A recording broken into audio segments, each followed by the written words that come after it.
Right. Hi, guys. How you doing? Hi, good, thanks. How are you? Yeah, good. Well, that's such a short interview. I've probably just wasted a question. Sorry, go for it. You ready? No, but I am interested now where you are. But no, Florian, I'm going to begin with you actually, because of course, The Father was a stage play. How did you go about finessing this into a cinematic piece and kind of avoid some of the trappings that some stage to screen adaptations do? Because I was having Yorgos on as an editor a help in that regard. Um, what was clear to me is that I didn't want to film a play. I wanted to make a film and to do what the cinema can do and what only the cinema can do.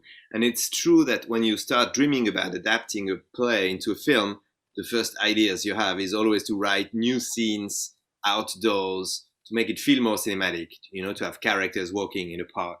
But here I made the opposite decision to stay in this apartment, to stay in this space so that that space could become like a mental space. And I had this intuition that it could become very cinematic, to use that set as if it was like a labyrinth, to play with the feeling of disorientation of the audience, because it was the whole point. It was to put the audience in this unique position, as if they were going through a labyrinth, as if they were experiencing dementia themselves. Mm.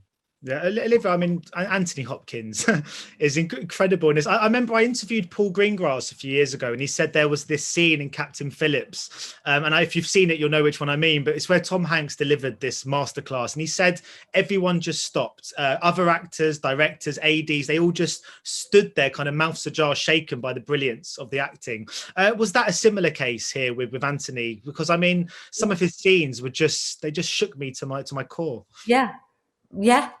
Sort of, I mentioned this earlier to someone else, but there are moments when the camera's just on him and I'm next to the camera, and you get the chance to, you should give everything, even when you're not on camera, to each other. That's what you're meant to do, be very generous. But there were definitely moments when I just went, holy shit, that's really good. Wow. Yeah, he's just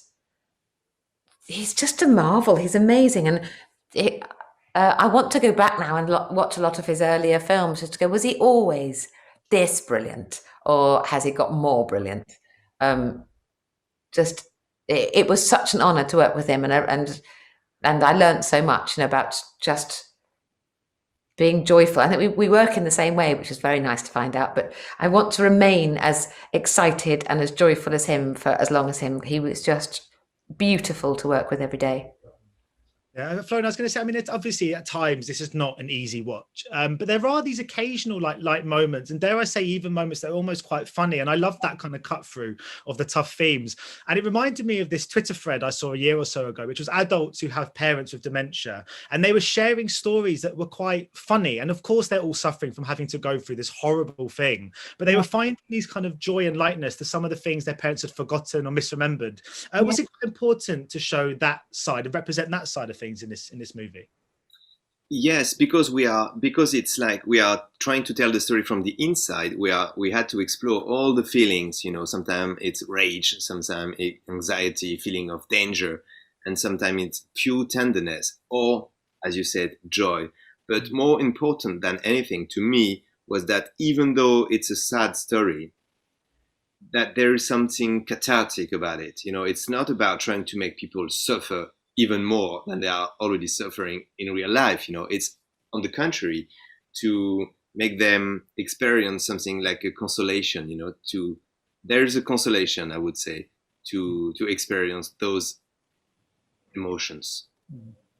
And Olivia, I mean, it wasn't just Anthony who was amazing in the. I mean, you were incredible too. Late, Stefan. Upset me. But I was going to say, because the whole of Britain was so thrilled when you won your Oscar. I mean, undoubtedly it would have been an amazing moment for you. But is there something even more cooler and kind of rewarding about being up for it a second time? Because being like a multi-Oscar nominated actress, I mean, it sounds amazing. It takes away any sense that it would be like a one-off, and just shows that you're one of the best. That's very nice. I was wondering if it showed that they maybe just went, oh, I remember her name, and just put the tick. I don't know. Yeah, it's lovely. I can't pretend it's not. It's really nice.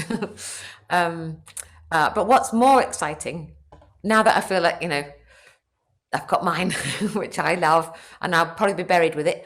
But it's watching Florian win and watching other people that you love and you know what work they've put into it, watching them win.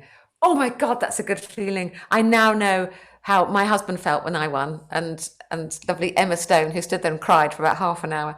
Watching someone else is so good. It's such a good feeling.